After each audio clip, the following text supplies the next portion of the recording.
Welcome to the Violence of Gentrification podcast. I am your host, Ryan Mazza. I am a local comedian that runs a clean comedy show and a coin laundry here in West Los Angeles. I invite comedians and other interesting people in LA to shoot the shit to find out more about them and in turn more about ourselves. These are uncensored conversations that contain adult language and is a complete opposite of my clean comedy show, so discretion is advised. This episode was recorded January 16th, 2020. I interviewed Dr. Joel Gould, who is a dentist and sleep apnea doctor in Manhattan Beach. He makes a great case for vitamin D backed up by published peer-reviewed medical research studies you can find online called PubMed, which is run by the U.S. National Library of Medicine and the National Institutes of Health. Links will be attached in the description, also with some of the studies found for vitamin D that can help in boosting our immune system during these pandemic times. He comes off as a quack, but the more I research and the more vitamin D I've been taking, both my anecdotal evidence and current studies published I've read is something I no longer ignore. As a disclaimer, Dr. Gould is sharing information and not giving medical advice. Always consider your health risks and talk to your hopefully open-minded doctor. Hi, everybody. Welcome back to the Violence of Gentrification podcast. My name is Ryan Mazza. I have here Dr. Joel Gould with over 30 years of clinical dentistry, also sleep certified doctor here in Manhattan Beach. He is my guest today to share with us the discoveries of vitamin D. Stuff that you may not know. I can almost guarantee that the general public does not know. Dr. Gould, what have you discovered in your research? Well, thank you for having me on, Ryan. Well, first of all, I discovered a lot of different things related to sleep and vitamin D. And the first thing that I discovered was that vitamin D isn't a vitamin at all. It's actually a powerful hormone that we make on our skin from sunlight. And when I discovered that the entire scientific community, including most medical doctors, don't get any training and have no idea about vitamin D, it was kind of shocking. And I'm a doctor myself, and I learned nothing about this. The information that I learned is not taught in dental school, medical school, or almost anywhere. Now, was this discovery just by accident? Was this just something?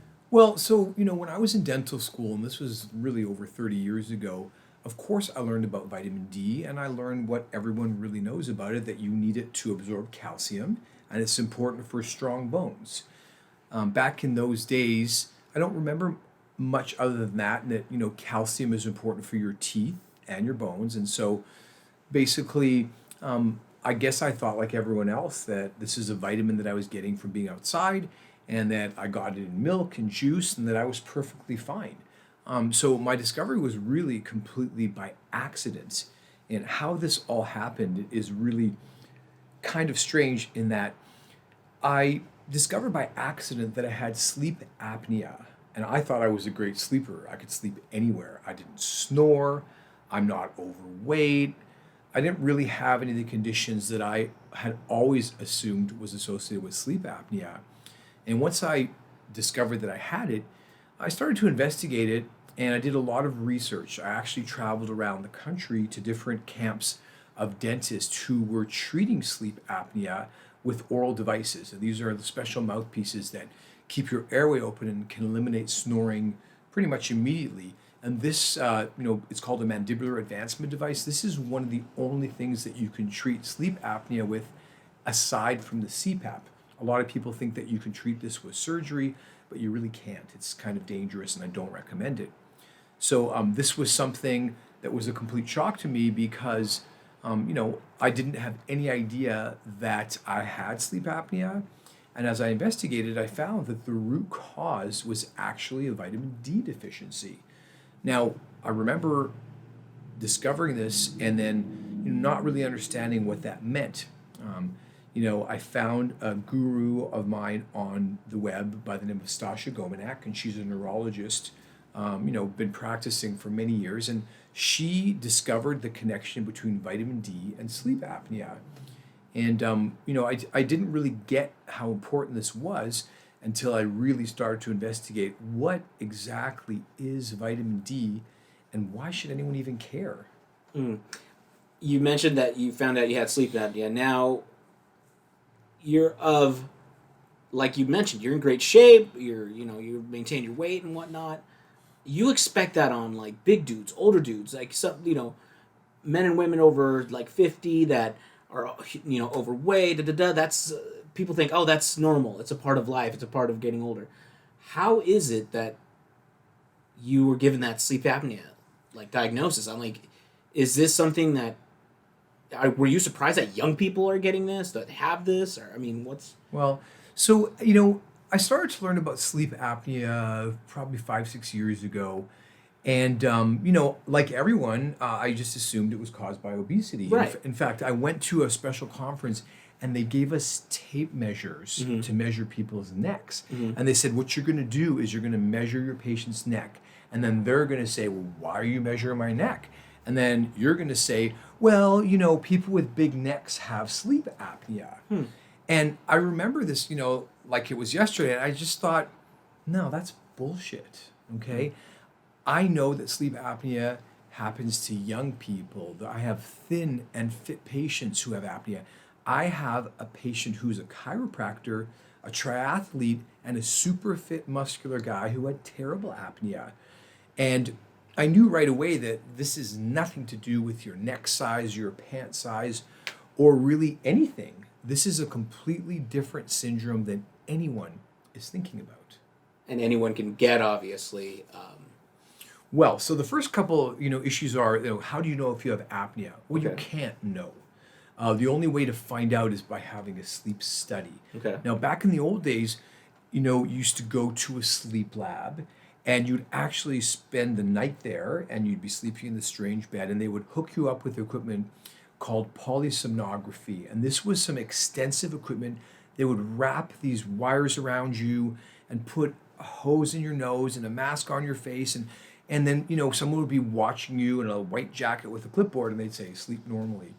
This was a very expensive type of procedure and it's really changed now into home sleep testing where there's medical grade devices that I can give to my patients. They can take home and sleep in their normal environment.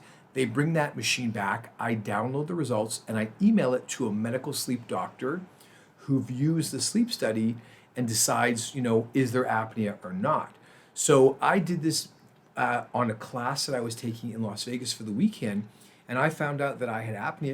It was kind of a shock, but I did have a lot of health issues that were pretty much blamed on genetics that I didn't understand were actually related to the syndrome, which is caused by the environment. This is not a genetic disease. This is not a disease of obesity, although gaining weight amplifies this syndrome. And having specific genetic traits like a narrow airway can make the syndrome worse. But this is a very interesting and different syndrome than people are thinking because there's kind of two parts to it. There's the early part of the disease, which is when children are growing and their airways and their jaws are developing. And then once your body's formed, anyone can get apnea. So the issue is that the same conditions that cause the syndrome make it difficult for children to sleep, but then adults will get it as well who didn't have any type of a problem. And, this is something that is generally not known. And one of my things that I like to say is that just because everybody believes something, that doesn't make it true. And when it comes to the causes of apnea, that's really the truth. What's really kind of funny is that sad, is that I had a patient who came in, really nice guy, and he told me that he used to have apnea, but he doesn't have it anymore because he lost weight. And I didn't want to scare him, but I made him have a sleep study, and we found his apnea was horrific. And his weight loss didn't decrease his apnea at all. In fact, his apnea got worse. Holy shit. Well, yeah, the root cause is not weight gain. Weight gain results from sleep apnea. When you don't sleep right, your body tends to put on weight.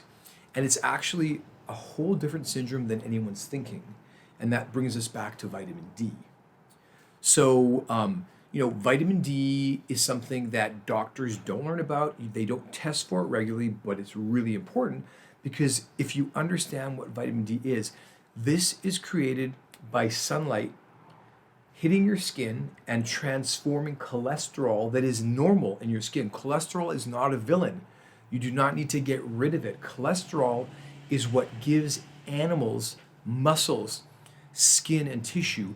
The difference between plants and animals is that plants are stuck in the ground, don't have muscles, and can't move.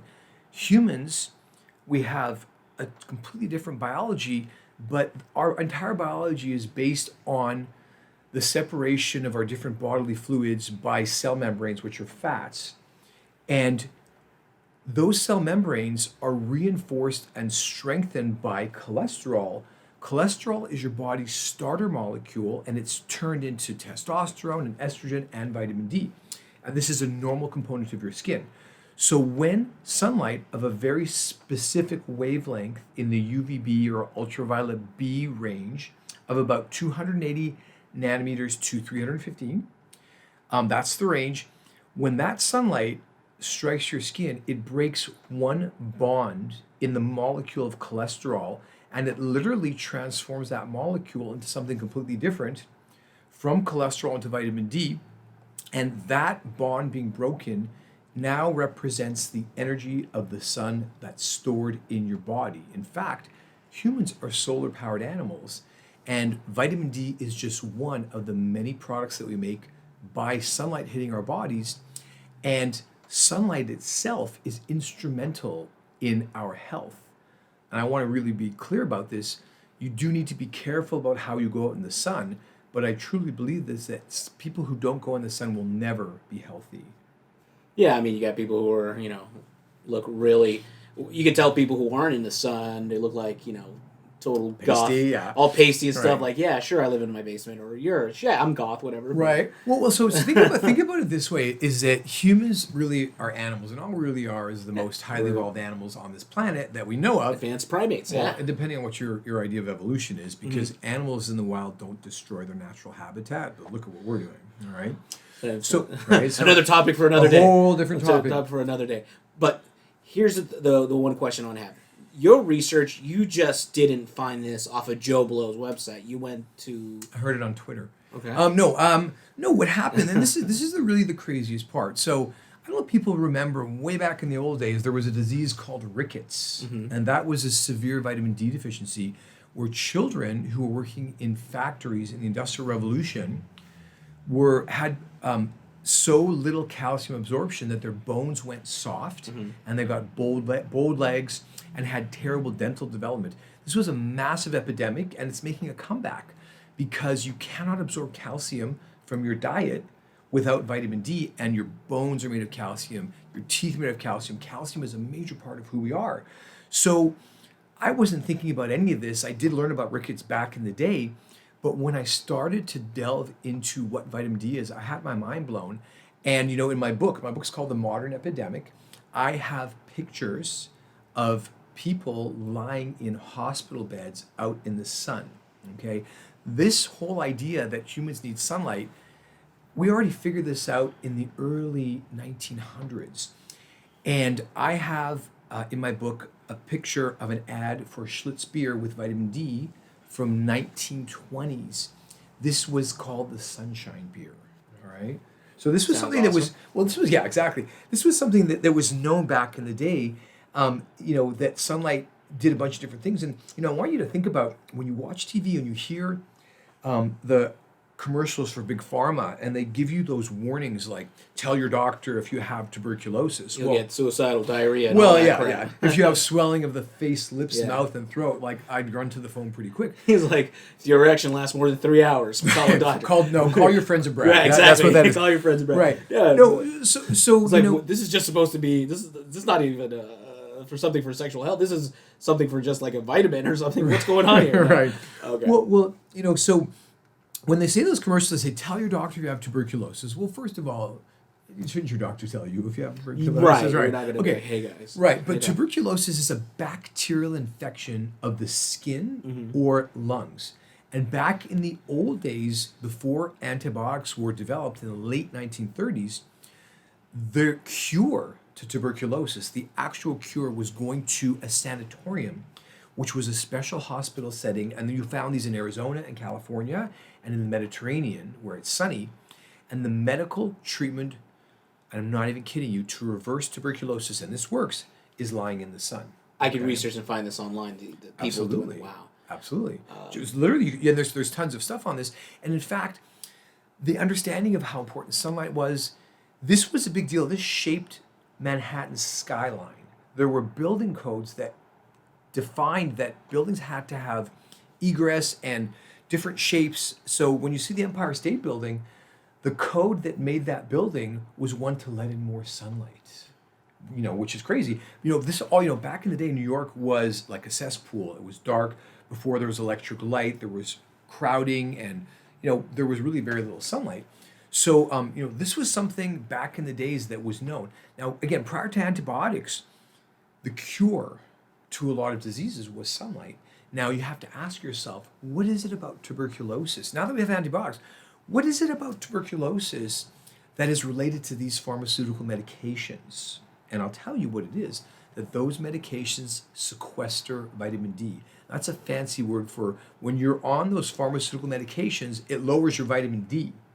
So you have to ask yourself, now, if these conditions that people are having, anxiety, depression, psoriasis, eczema, and then you're taking a medication that's going to lower your vitamin D, what's going on here? In my opinion, and I have plenty of scientific research that anyone can Google, that eczema, psoriasis, in fact, all of these modern diseases, including Crohn's disease, which is what I have, are caused by too little sunlight and the vitamin D that it produces.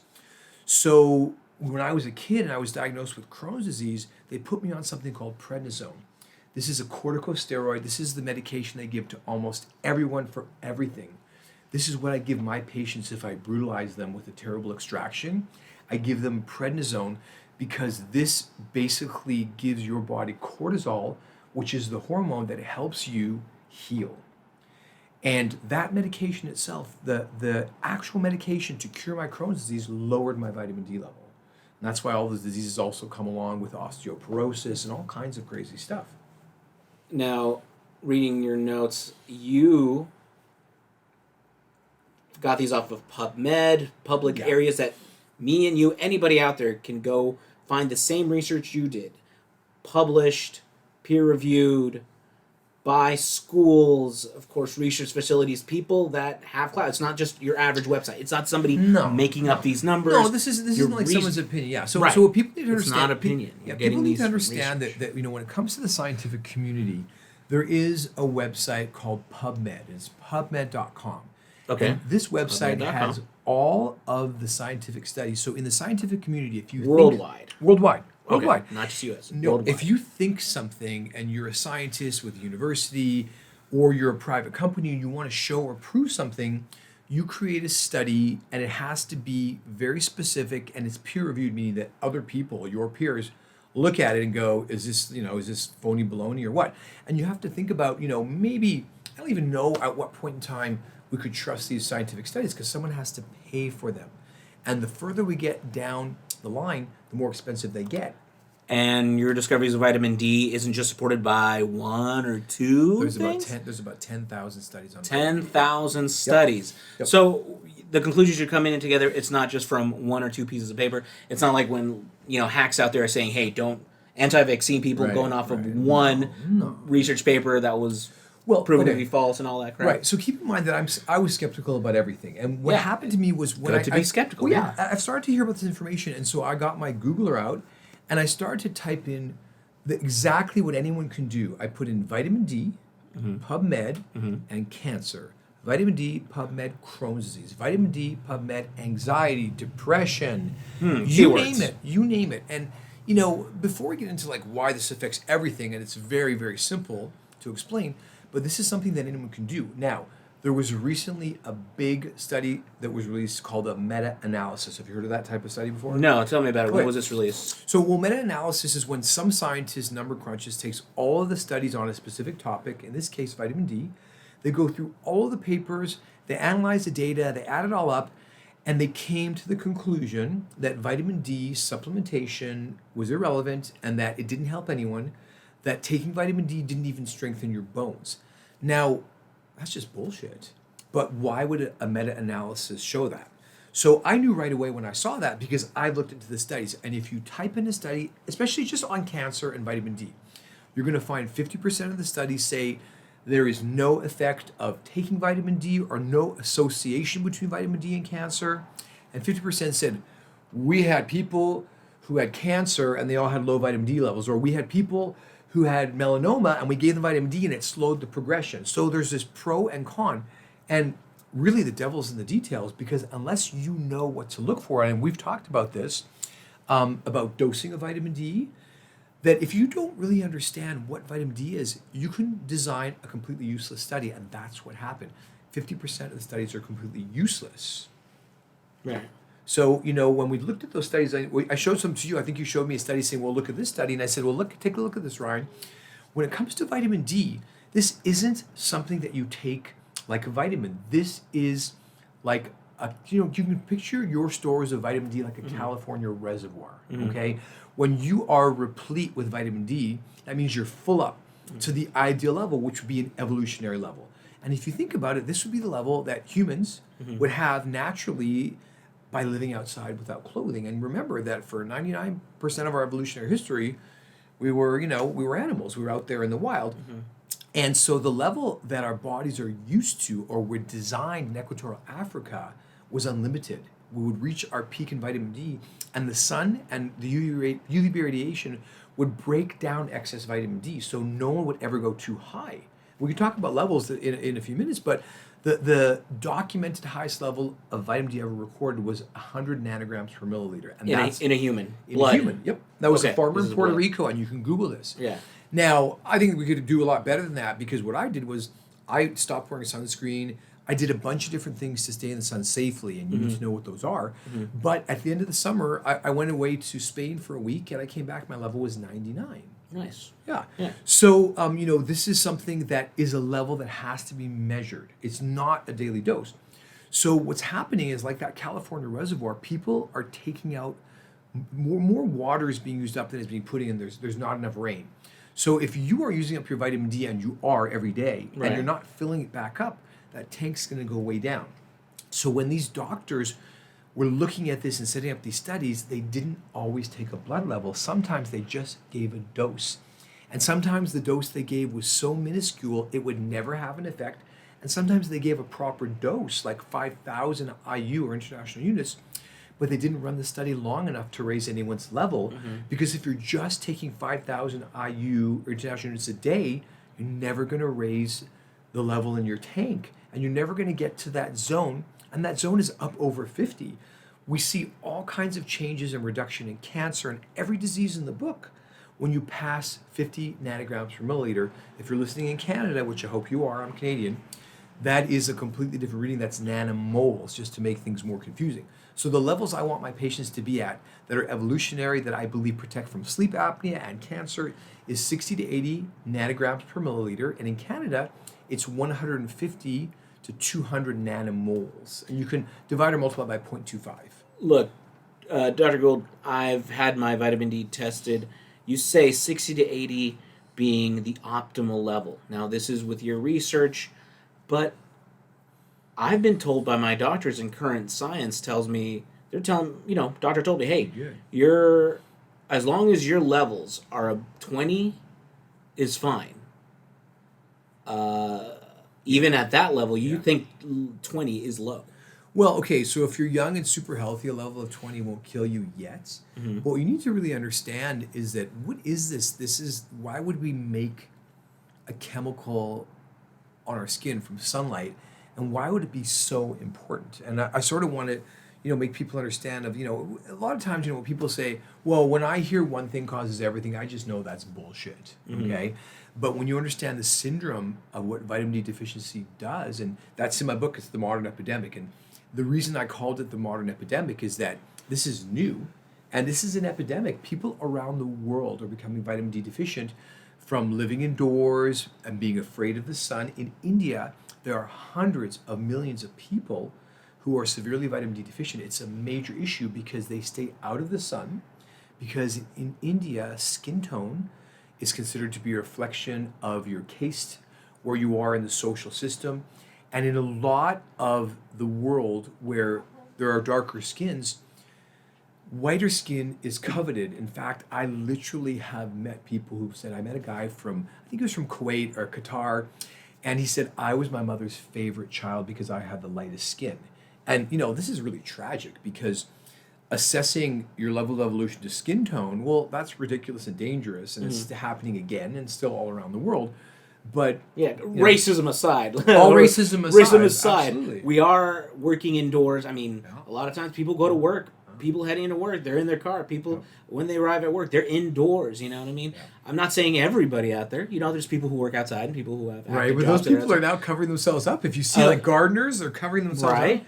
And suntan lotion and all that. I mean, Well, it's a we are really- covering ourselves up from the It's a sun. lot. Yeah, it's a lot. And, I was at the beach one day and I saw there was a guy with really dark skin.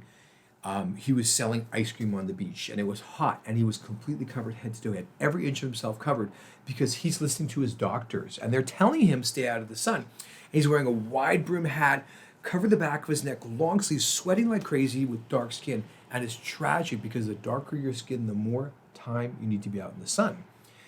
And You're saying it's harder for the UVB sunlight to turn your skin, vitamin D, all that stuff. Yeah. You're telling me so the darker you are, the harder it is. You the need to more be out there time, longer. yeah, the more time you have to spend Okay, in the sun. that's a good thing. Massive. Just well, something new. Yeah, and just think of this. Think about Bjork from Iceland. Right. Okay, think what she looks like. She's a ghost. Uh-huh. Little angular eyes and a pointy chin. And then think about Shaquille O'Neal. Okay? And we have to think about where these people's ancestors evolved because the earth, the crust of the earth, and the vegetation and nutrients and minerals in the soil and the energy of the sun dictate body size, style, and everything. The environment of Earth literally custom shapes the human animal to fit into that ecosystem and environment. So you can think about the growing season in Iceland is very short. Right. There's very little green grass most of the year. And so we get calcium from eating animals that eat green grass, okay? But the people who were successful in Iceland were the people with the lightest skin because if you are black skinned and you go to Iceland, you'll die because there isn't enough sunlight to penetrate that skin. Now we put Bjork in equatorial Africa, she's gonna fry, get cancer, and die. Now if you look at Shaquille O'Neal, guy's massive, he's like 7 foot something, very big bone structure. This is the biology that equatorial Africa creates for humans because all of humanity evolved in the East Africa Rift Valley, which is a volcanic region, which is loaded with magnesium and sulfur. It's sunny all year round. It's very green. The growing season is all year. And there's a ton of animals to kill and eat. So over time, the Earth's crust and the energy of the sun created someone who looks like Shaquille O'Neal. Now we can put them together side by side and they're massively different. And that difference in anatomy, biology, and physiology was literally created by the conditions on this planet. And that's something called epigenetics. All right, that's about how you access your genes. But people are really thinking about that all these different races, you're black, you're Asian, we're all one race. We're the human race, and we're all one tribe. We're all hunter-gatherers. But we look different in different locations because of the two driving factors, vitamin D or solar radiation, and a second thing called vitamin K2, which is a vitamin that almost nobody knows about. And Yeah. vitamin K2 allows you to absorb calcium, to put the calcium into your bones. Now, you can be taking vitamin D supplements all day long, and you will not have high bone density unless you have vitamin K2. And this is called the calcium paradox. Doctors have not figured this out. Okay, that brings me to something else I've been reading then. When it comes to vitamin D danger, I keep hearing this, and Toxic! like I said, Woo! It's toxic. I like to be contrarian. I like to, you know what I mean. You are bringing something that challenges current medical science. Hell yeah. It's controversial, so to say the least. I'm going against your controversy. Sure. You could say, I don't know, I'm working for Big Pharma or Big Med, Sure. and I go, well, vitamin D is toxic. I've been finding articles Rat where people poison. are It's dying. rat- yeah, correct. Yeah, It's people rat are dying from Yeah. overdose of vitamin D. Okay, so Bet you broke those down. For example, the one story about a boy, Yeah. a 10-year-old boy who died of an overdose, and then another lady in Canada who she died of an overdose too. But the thing is, it wasn't direct, and like it's Right. a lot of faults. You're saying Well, okay, so let's think of it this way. There's going to be anecdotal stories about everything. But I can tell you this, as a doctor who's been treating patients with vitamin D for over 5 years. Where do you treat your patients? Where? Mm-hmm. In, well, Manhattan Beach is my office. So, I've been a dentist here in this location for 20 years. And about 5 years ago, when I started treating sleep apnea, I created a whole new concept. My company is called Modern American Dentistry. And in Canada, it's called Modern Canadian Dentistry. But I created a company called Modern Sleep Solutions because when I found out I had sleep apnea and realized that everyone's got this wrong, I knew that I need to do something completely different. So I created a program called sleep restoration because sleep apnea is a gross, unappealing term. It's basically saying you're a sick person, you don't take care of yourself, you don't like yourself, you don't go to the gym, you don't exercise. And that's really what it is. I remember when I first started asking my patients if they'd heard of sleep apnea, they would literally recoil in fear and say, "Not me! I don't have that. I'm healthy. I eat vegan. Well, yeah, well, I'm not fit. me. I'm a good person. I'm a good person. I'm a good. Yeah, I would never have that." And this is just so tragic because this is a syndrome that can start at any age, including at birth. You may ask yourself what sudden infant death syndrome is, and no, it's not from placing your baby in the wrong position. It's when your baby is born with so little vitamin D that they die from sleep apnea. Because that's what the syndrome is. But don't they put them in those heat lights to get their vitamin D up? Well, they do, but they don't know that they're doing that. Like They a think they're doing chicken it for sandwich? they're doing that for a different reason. Oh, okay. I thought it was. Well, health so increase. no. So listen, what they if that was true, then every obstetrician gynecologist, at least in America, would ensure that pregnant women had a vitamin D level well up over 50 or 60. Anyone who wants to really hear this from the horse's mouth can go to my YouTube channel called Modern Hunter Gatherers, and you can listen to a podcast I did with Dr. John Cannell of the Vitamin D Council and Dr. Michael Hollick, who was the guy who discovered the vitamin D hormone in the 60s. Okay, these are real experts who I interviewed, and they say this plain as day. John Cannell, in fact, says that pregnant women need to take 7,000 IU of vitamin D to be able to pass on vitamin D through their breast milk. No one is taking that amount. The highest level I've ever seen any of the doctors around here recommend is 4,000 IU, but mostly women who are pregnant are taking prenatal vitamins, which have 600 IU. And Nothing almost. Nothing, yeah. And you can listen to that podcast. And I say to him, well, like, when's this going to change, dude? And he says, oh, not for many decades. And I said, well, what's it going to take? And he literally says it's going to take a family or a group of families whose children have autism to sue their doctor and show that they didn't supplement vitamin D, because in his opinion, this is not my opinion, this is his opinion, he believes that autism's root and primary cause isn't vaccines, it's vitamin D deficiency. You are bringing up so many things that are challenging. Listeners, vitamin D getting linked to cancer, vitamin D getting linked to autism, vitamin D getting linked to so many modern diseases, things that can't explain. Now, How can one thing cause everything? I know. And look, anybody can come to your office. Anybody you are accepting patients, absolutely, right? Yeah. Because especially for sleep and sleep disorders, because we did you monitor. It's a program that you basically cater and you're just making specifically for each patient. You're not. It's not just a one all end all. Because there's some hacks out here that like, hey, give me $30,000, I'll give you a CPAP.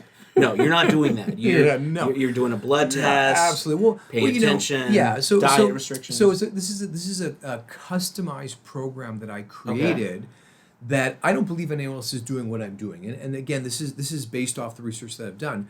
And I have patients that have reversed their apnea completely. Nice. I have reversed mine almost completely. This is a complex disease that's caused by multiple things. We call it multifactorial, but it's reversible. Most people are terrified to even know if they have apnea because they think they're going to be wearing the Darth Vader mask for the rest of their life, the CPAP. And most people actually believe that. And it's kind of true at this stage, because when a doctor decides you have sleep apnea, you get shoved out the door with your CPAP and off you go. No one's even checking on you. And I have patients, and more than one, who've come to me wearing a CPAP already, and they found me because they still couldn't sleep, because the root cause of the disease is in the brain and the brainstem. This is not a structural disease.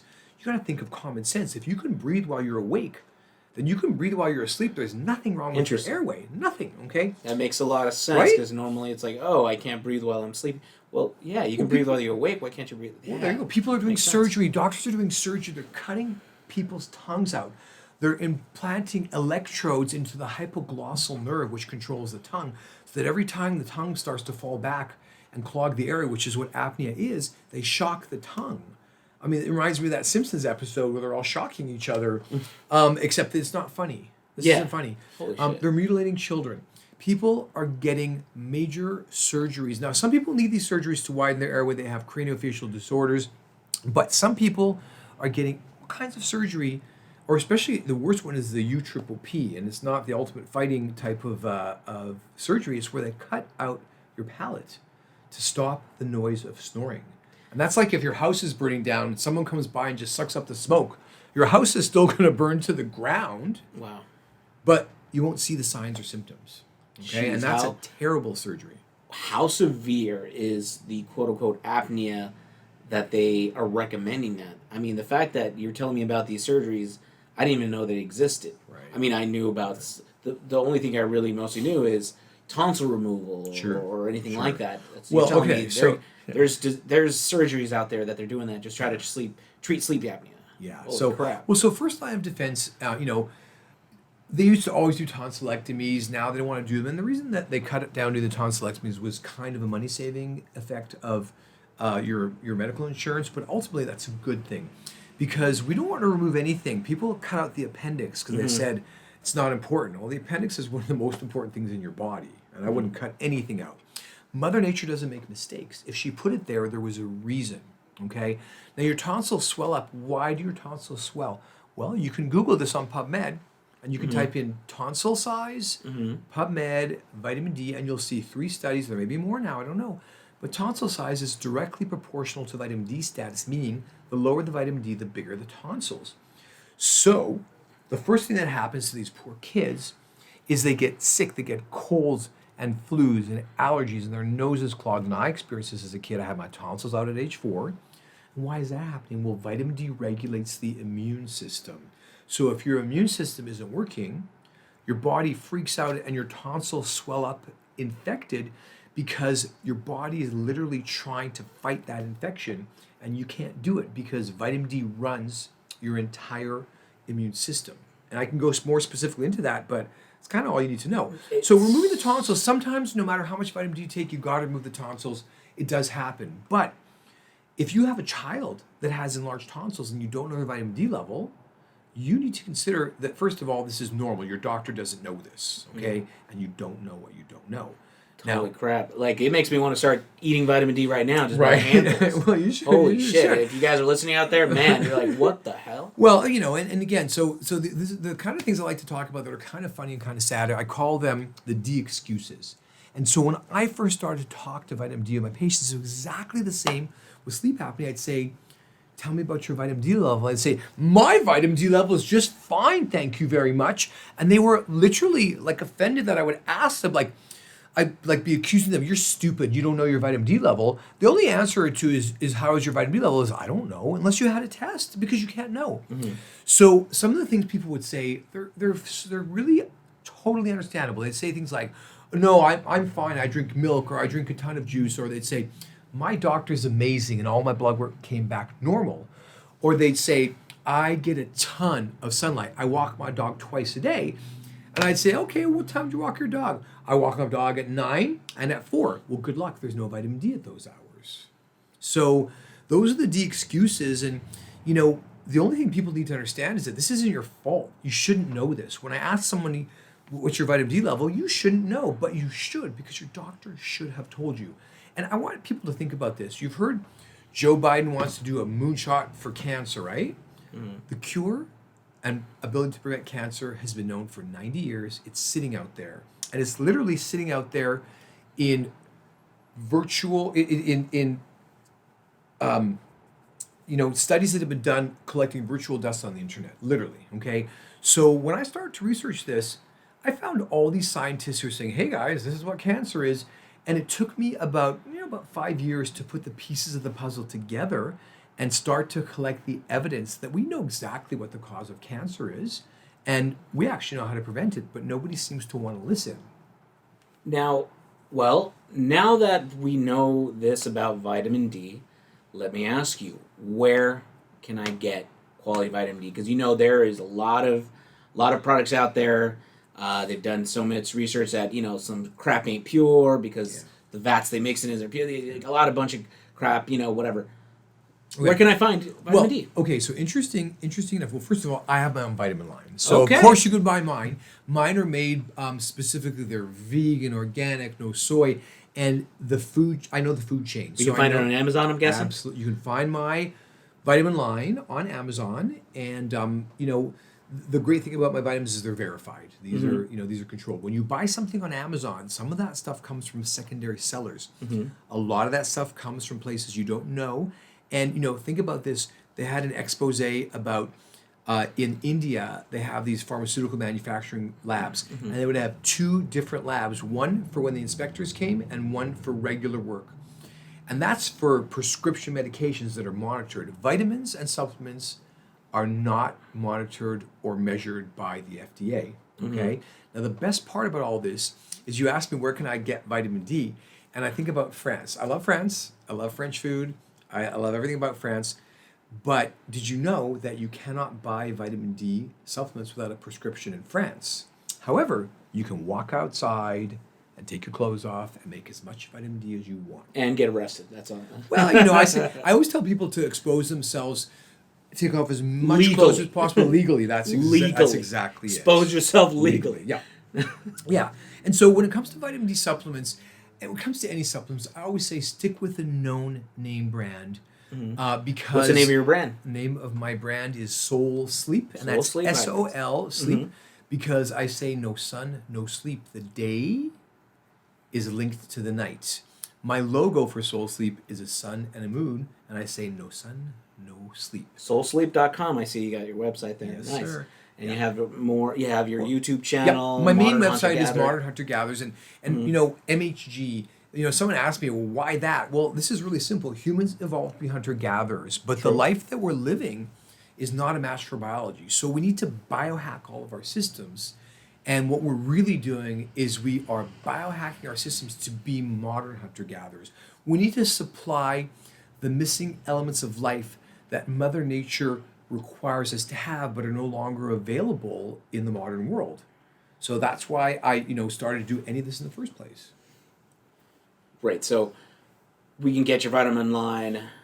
We can supplement. You don't just offer vitamin D, right? You said vitamin K. So listen. When I started getting to vitamins, I had this idea, like you go to the store and you buy like Centrum, and I'm buying Centrum Silver because I'm over 50. Yeah, multi. Yeah, and I figured that they must have spent a lot of money on R&D, and those multivitamins, they must have everything that I need, and it must be all balanced, and And the more I delved into this, I found that no. There's no vitamin authority. When you want vitamins, what do? You go to your local vitamin shop GNC or whatever. GNC, okay. Online. And then there's some 19-year-old there saying, hey, these vitamins are cool or whatever.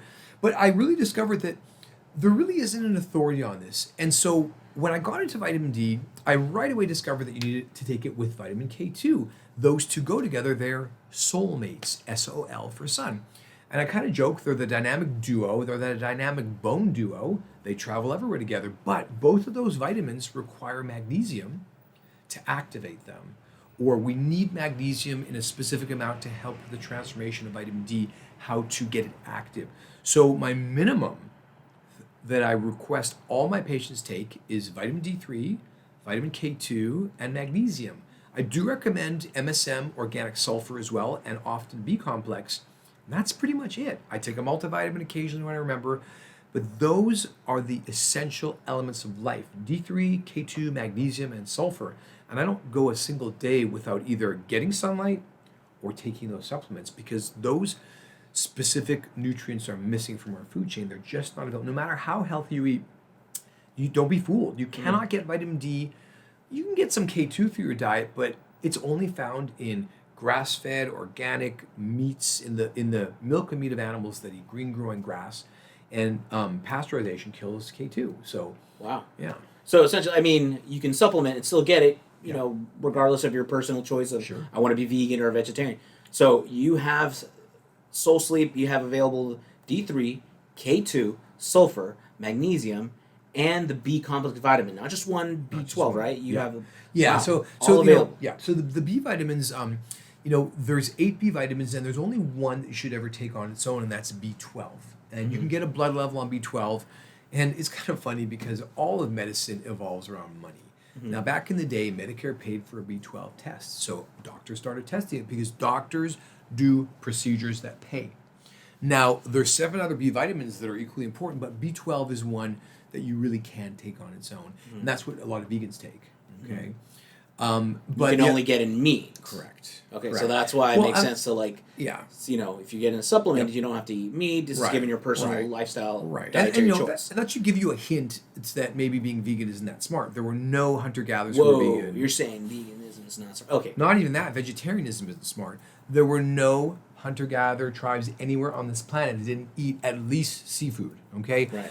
We didn't have kale smoothies. We didn't have, blenders, and we weren't juicing it. Hunter-gatherers ate vegetables when they had to, and the vegetables that we have and the fruits that we have today are not what we had through evolutionary history. They've had 12,000 years of crossbreeding and specific mixing. They pick the fastest growing, biggest, juiciest fruit. GMOs. Well, yeah, GMOs is all about bigger, but even back back in the day they used to cross cross pollinate the different vegetables, and they pick the fastest growing ones because of course why wouldn't you pick the juiciest, sweetest anything, which opens a whole other door as to what's wrong with that. But you need to understand that through most of our evolutionary history, we didn't have bowls and plates and pots. We didn't get a salad. Hunter-gatherers ate mushrooms. They ate herbs. They ate all that stuff. But we have to think about our evolutionary past. And it wasn't until we got to the point where we started to have enough nutrition from breaking animals' bones and sucking out the marrow, and until our brains really grew enough to figure out that we could trick an animal into running off a cliff and then go get the meat. Once we became hunters, why would we eat some crappy tuber? A tuber is a root vegetable like a turnip, okay? The potatoes that you eat and the sweet potatoes you eat, these are things that we've created. These were not available to our ancestors. So if you showed a hunter-gatherer a beautiful salad bar with wonderful fresh vegetables and all that, they'd go nuts. They'd eat it. It'd be great. But think about what it would have been like living out in the wild. They didn't have refrigerators. They didn't have kitchens and counter space to be washing vegetables, and so many vegetables have really nasty chemical components like lectins that are toxic to us. Nightshades irritate so many people. There's types of vegetables. The hunter-gatherers who successfully incorporated all the vegetable foods had to do different things. They fermented things. They fermented everything, and they treated these. They washed these. They boiled these, but this couldn't be done until humans were using fire and created pots. We would really have to think about the arc of human evolution and think about the major, milestones like, mastering fire. There's some really unusual stuff that had to come into play before we could even consider that humans would be vegetarian or vegans. It just doesn't make sense. You have to think about your body composition. We are the top of the food chain. Now, if you want to be vegan because you don't want to eat animals, I'm okay with that, but you have to really specifically supplement your stuff because animals eat other animals. When we eat an animal that's just like us, we get every single nutrient and we don't have to supplement jack shit. Look, so given the lifestyle choice, it may not be the smartest. This is your opinion, My opinion, yep. Yep, maybe your opinion. Where sure, a lot of science will back that up. Sure. But that in itself is controversial. Well, But hold on. I want to interrupt you because if you want to really know the story of what we're supposed to eat, there's a great podcast called Peak Human. That's PeakHuman. And I would say go to the beginning, go to season 1 and start at the beginning, and you will see experts around the world explain exactly why veganism is not good. I still don't have a problem if people want to be vegan or vegetarian. I just don't recommend it. It will end in tears, okay? You have to do so much work to be a healthy vegan. And a lot of times the diseases, the things that happen, they lose their teeth drop out, these don't show up till a couple of years in. I just don't think it's smart. You have to look at what your body composition is. Humans store fat. We need to eat fat. Humans don't store carbohydrates except in a very small amount. So we shouldn't eat carbohydrates. The foods that we're presented with at the stores and restaurants, these are not the foods we evolved on. but at least I can I mean, you're essentially just surviving on a vegan diet. Sure. Let's say we cut out carbs. We can cut out carbs and supplement. Sure. So I can, let's just say I'm a vegetarian or whatever. Sure. I don't get my B complex from meats and K2 from meats and stuff like I should. But so if I'm getting your Soul Sleep products, supplementing with that, control my carbs, I can still be somewhat healthy. I may not be at my most optimum. Yeah. But I'm living better than most. Yeah, but if you're not going to eat meat, you have to understand that vegan, vegetarian diets, they don't have a lot of healthy fats. Avocado all day long, all day long. But meat and fatty meat, this is what we're made of. This is our fuel source. Grass-fed meat, especially better than absolutely. Well, yeah, grass-fed. Well, corn isn't natural and grain isn't natural. When you feed an animal corn and grain, the bad part about the corn and grain gets transferred to the animal, and you are what you eats. And if that animal is eating corn and grain, then you're eating what's in corn and grain, and what's in corn and grain will prematurely age you and cause cancer. Period. Holy shit. Yeah. All right. And we've talked about this, and the audience that's listening to this may not be ready to hear about why exactly sugar and carbohydrates are so bad and so dangerous, but they do prematurely age you. Wow. Of course, that's topic for another time. Yeah. But also think about the fat content of your bodies. Your brains are 40% fat. Your nerves are made of fat. Fat is healthy, and we talked about metabolism. And what I want people to think about the foods that they eat is I want you to imagine that a human is like a hybrid car, okay? You have a Prius, or there's all these other great hybrids out there, and you have a choice. You are burning electricity or gas. Now, everyone prefers to burn electricity because it's quiet and it's smooth and there's no pollution. But if you run out of electricity, the engine kicks in and you burn gas. All good. Now, humans are hybrids, and in our bodies, there's really only two fuel sources: carbohydrates or fats. That's it. Any starch, any grain, any bread, I don't care how nutty and dark and whole wheat, it's still sugar to your body. That's what it is. So in your body, you burn this fuel in your mitochondria. This is your engine. And everyone is walking around all day burning carbohydrates, which is gas. When you burn carbohydrates or sugar in your mitochondria, you create a ton of pollution. You create something called free radicals, which you've heard about. Right. They're bad. They're called reactive oxygen species, and this is basically the pollution byproducts of burning sugar. When you burn fat, it burns cleanly, just like electricity. So in your body, fat is electricity, and carbohydrates, which is sugar, is gasoline. And you can ask yourself, what would you prefer to be burning? Wow. Yeah. All right. So, and this is... So you're saying paleo/keto diets like that are great. Carnivore diet too. We're talking about extremes all the way to moderation. So Sure. Well, listen, if you gave me a choice, vegan or carnivore, carnivore is healthier by far 1,000,000%. Because if you are a carnivore, you don't have to do anything with regard to supplementation, especially if you're eating nose to tail, because it's in the organ meats where you'll find all the nutrients and all the B vitamins. Yeah, nobody's really do that in America, so that's why we got to supplement. Absolutely. Sure, not a lot of people eat liver anymore and all stuff like that. So, Correct. Yeah. But there's a really great company that takes regular meat and organ meats and grinds them up. Hot dog? Yeah, what's that? Makes hot dogs or what? No, they make you get ground beef and it has all that stuff. Because listen, my mother used to cook liver and all these gross foods. And as a kid, I didn't eat any of them. Gross to American palates. You go around the world, they enjoy that. Absolutely. And some of them are healthier than us for a reason. All right, but think of it this way: is that when you had a fresh kill, what do you think our ancestors went for? They went for the guts. They would consider the meat that we think is so great, the steak, that's muscle meat. Okay, we literally would never eat that as hunters. That's stuff that we would dry and salt and eat as beef jerky because we didn't have refrigerators, right? Right. And so, but we went for the guts. That was the good stuff. That was the stuff that had all the nutrients. That's good. Yeah. I would say we covered a lot of topics on this. We covered a lot of topics on this, and I will say, if people out there are very interested, they can come to your office. Your practice includes, I see, modern American dentistry, along with Modern Sleep Solutions, right. here in the same building. Yep. You take PPO insurance and stuff. Yeah. Both medical and dental to that. Okay, great. And I of used course, to I even see people without insurance because Mm-hmm. I want people to think about this. Is that if you're a bus driver or a pilot or you have a job with a lot of responsibility, there is going to come a point when you're not going to be tested for drugs. You'll be tested for apnea. Mm-hmm. So with all my patients, I tell them we can put this on your insurance, but you know the way this country is going with pre-existing conditions. Yeah, I know. So I do cash. I charge $150 for a sleep study. That ain't shit. That's nothing. That's okay? nothing. And the reason I do this is I want people to come and have this done. You know, when you pass 50, you're supposed to have a colonoscopy.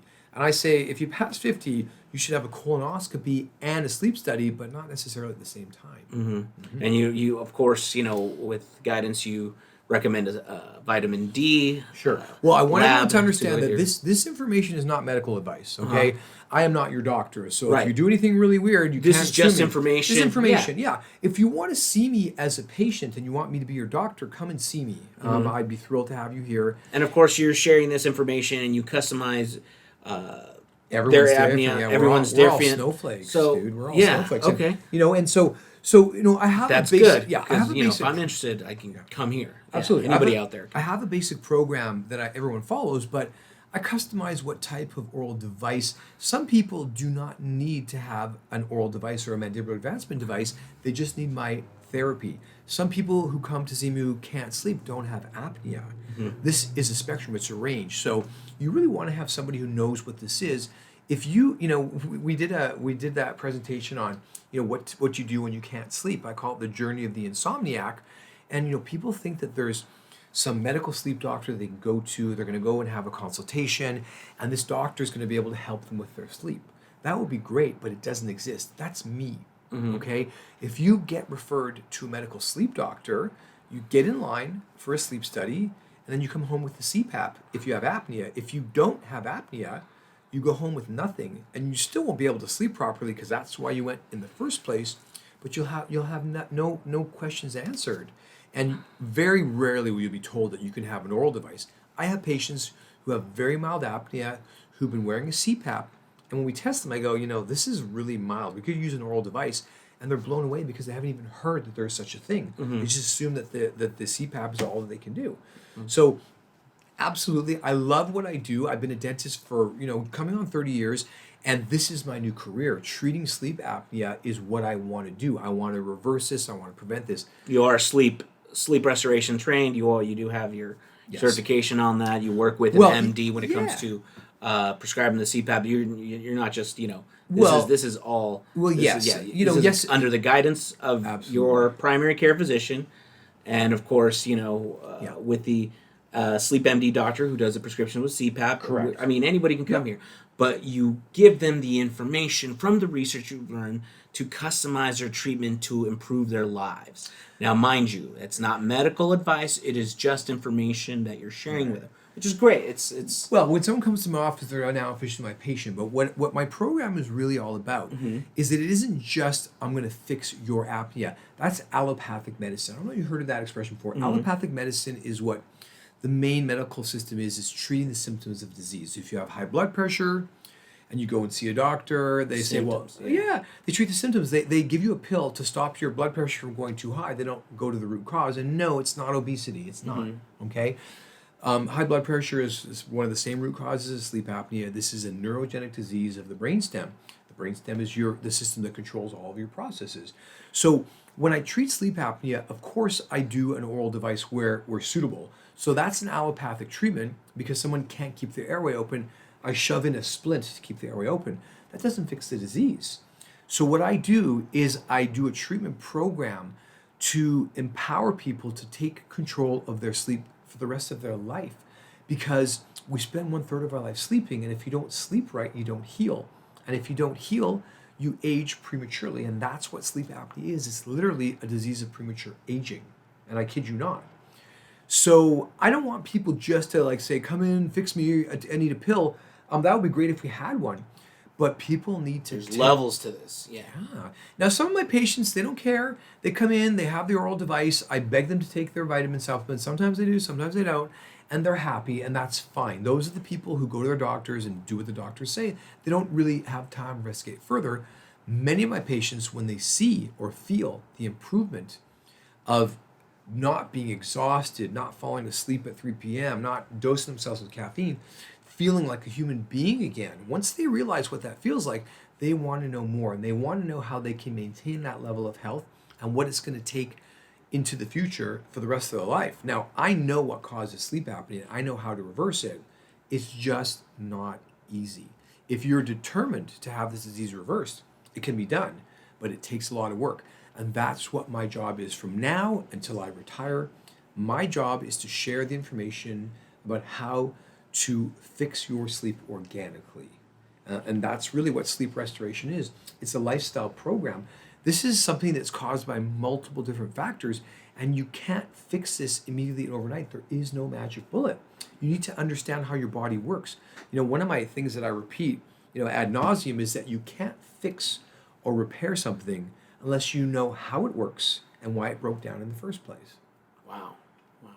And, our doctors don't understand how our bodies work. And sleep apnea is just the tip of the iceberg. Don't get me started about my Crohn's disease. You mentioned allopathic. What you're talking about is more of functional medicine. Functional medicine, that's correct. Allopathic and functional medicine. Yeah, and so for people who don't know what functional medicine is, this is a newer paradigm. There's naturopathic doctors, there's osteopaths and chiropractors, and they have taken the information in medicine and they have gone to Eastern medicine to look at nutrition and vitamins. And a good functional medicine doctor will combine the best of both worlds. Now, I get a little weirded out by, ear candling and stuff that sounds really hokey. Coffee enemas. We could talk about that, but I prefer not to. Mm-hmm. But there's a level. That's part of waking up. It's Folgers well, in here your you go. butt. Folgers in your butt. That's a good one. Okay. Yeah. So, I see that you're doing your research. You've been going on like 5+ years in this specifically when it comes to sleep apnea and what you've found. So even you yourself, what's great is you question both allopathic viewpoints, allopathic practice, but you're also questioning some of the functional medicine. So you're really diving deep in this. Yeah. I want to like one of the expressions I use is that so there's holistic medicine with like H.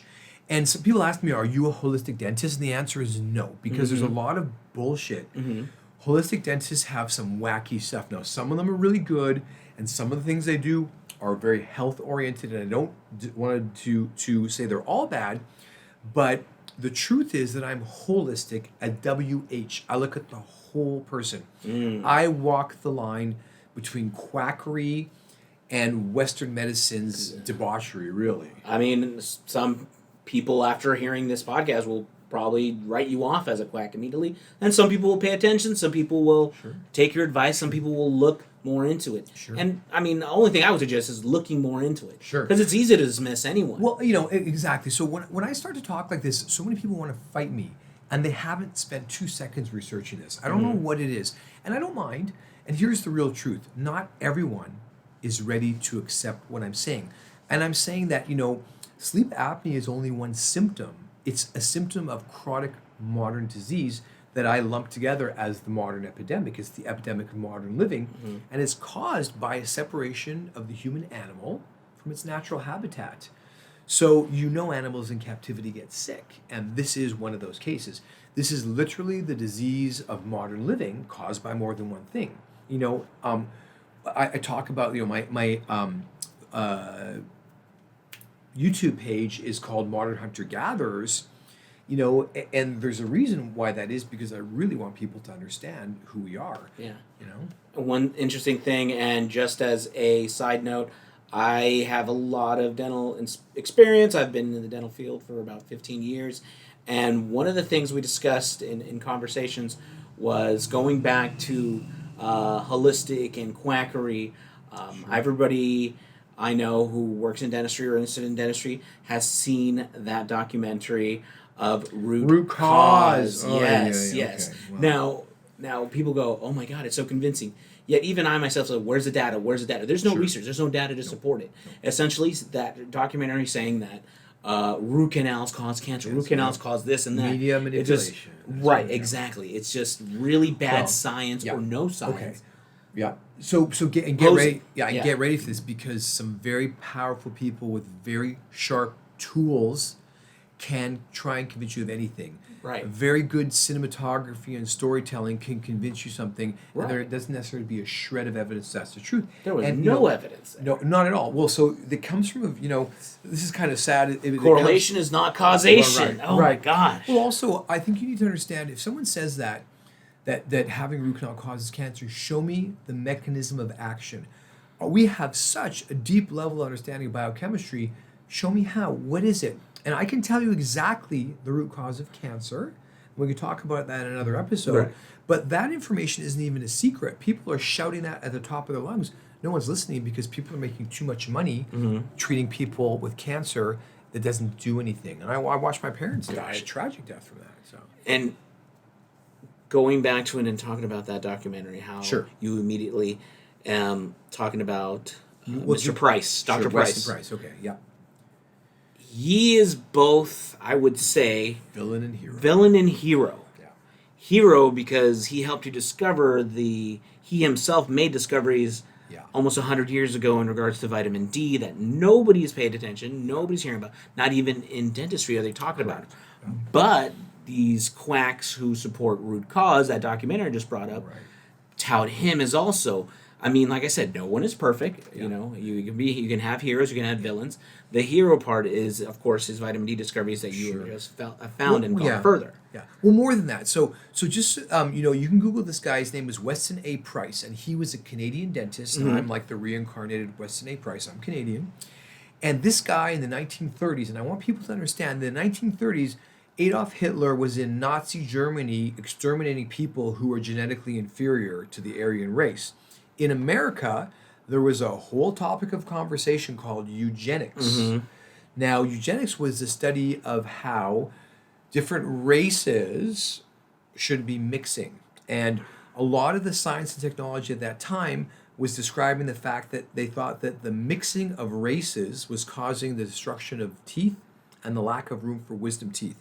And Weston A. Price was like, hey guys, I think it's the environment. Okay. Now this was revolutionary. This guy was a genius. They did not know what DNA was, and antibiotics had not been invented. This guy traveled around the world, went to 4 continents and 15 different countries, and he went to find who are the people who do not have dental decay, and those were indigenous peoples who were still living an ancestral lifestyle. They were eating the natural foods. They were wearing no clothing, and they were living the life that we have evolved to live. And what he discovered is that when those people changed their lifestyle, okay, and started to eat a Western diet of processed sugar and flour and wore clothing, stayed out of the sun, and stopped eating their ancestral foods, they lost their immunity and health, and they got sick. And he documented this in a book called Nutrition and Physical Degeneration. Doesn't exactly roll off the tongue, does it? So this book was a complete game changer because he put photographs before and after, and you can see this online. This is in the 1930s, okay? Unfortunately, Weston Price had a very traumatic thing happen. His only son died of an infected root canal. Now, this is in a time before antibiotics were invented, and back in the old days, they used things like sparrow droppings as root canal filling material. So, now if you want to take those modern times, or you want to take those times and flash forward, it's a completely different situation now. And when I think of Weston Price, he's a hero because he discovered the root cause of disease, and no one's still paying attention. I was not taught about Weston Price in dental school. He's still not taught about today. Not even to say, look at this quack. Look at this guy saying vitamins. But the problem is that he became very anti-root canal. But you can't throw the baby out with the bathwater.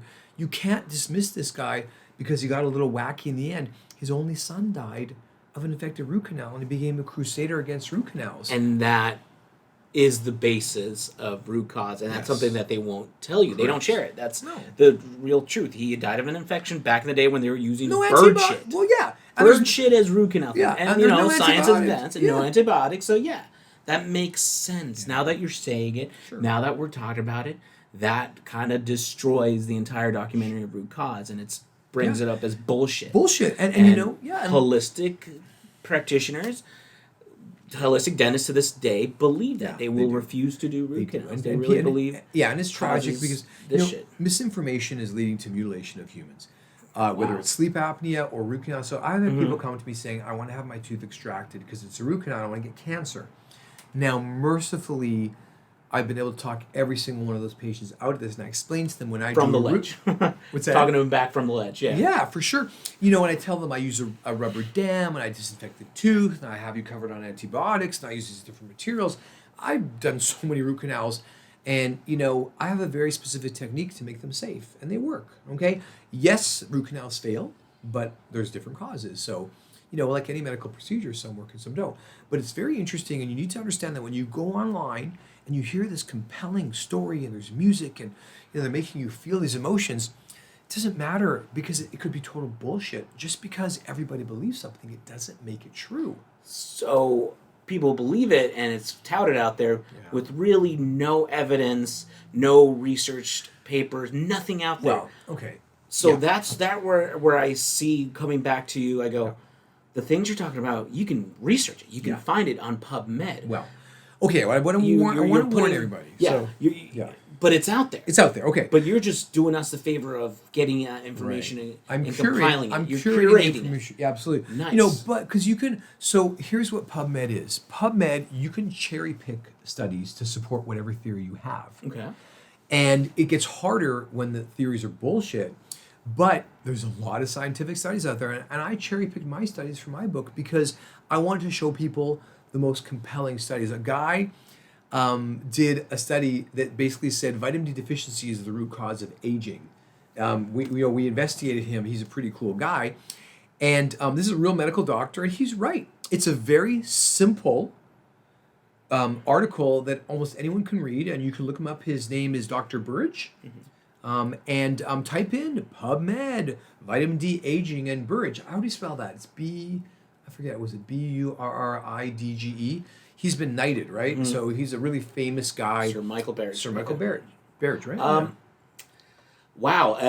Google that, read that, it's crazy. Yeah, and I'm guessing you will have episodes on your YouTube channel, Modern Hunter Gatherer, coming out soon.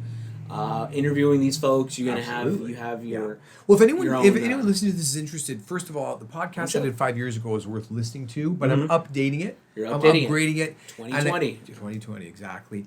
And you know, and I want to, you know, my new podcast is called Revolution Radio with an emphasis on the evolution in the revolution, because we need a revolution in our healthcare system.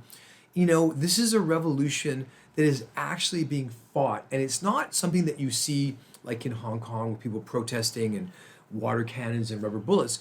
This is a battle that's going on in virtual town halls and auditoriums that we know of as Facebook groups, podcasts, Instagram videos, just like what we're talking about now. Different, I would say, biohackers and experts are literally collecting people around them to be their tribe.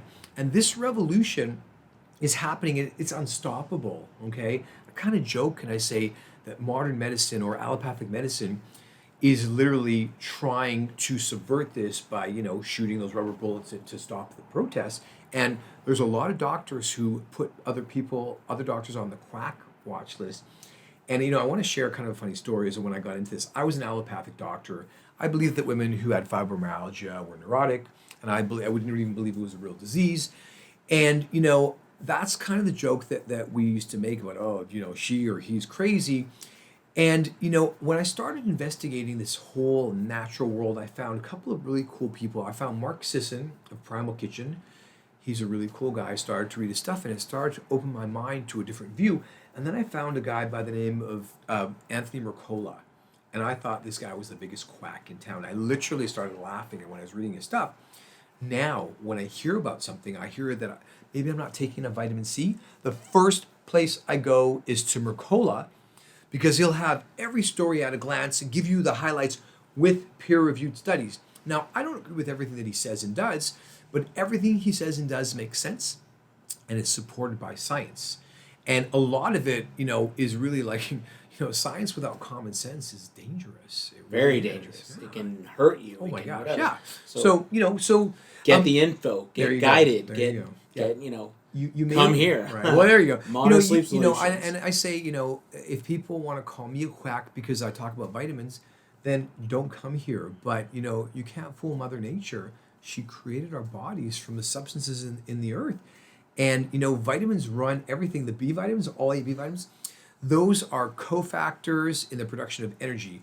That's the raw material to make neurotransmitters. B vitamins are digitated into every single biologic process because Mother Nature's smart. She doesn't make up a million different things. She makes one basic building block and then makes best use of it. That's what cholesterol is. That's what B vitamins are. She uses them everywhere. I'm going online and Amazon, purchasing them right now. Please Soul do. Yeah. under Soul Sleep. Soul All right, Sleep, good, all right. good shit. Thank you so much for your time, Dr. Gould. I appreciate your time and sharing this information with us here in the neighborhood at the Violence of Gentrification podcast. Thank you so much. Thank you out there. And like I said, feel free to research Dr. Joel Gould. Find him here in Manhattan Beach with his Soul Sleep products, Modern American Dentistry, Modern Sleep Solutions.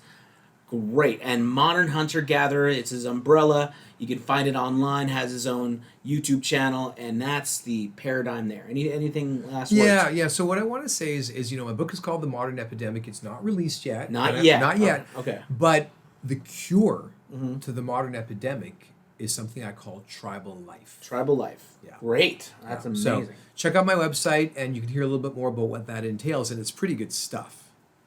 Great. Well, thank you so much. You guys have a great one. Thank you so much for listening. Take care of yourselves out there.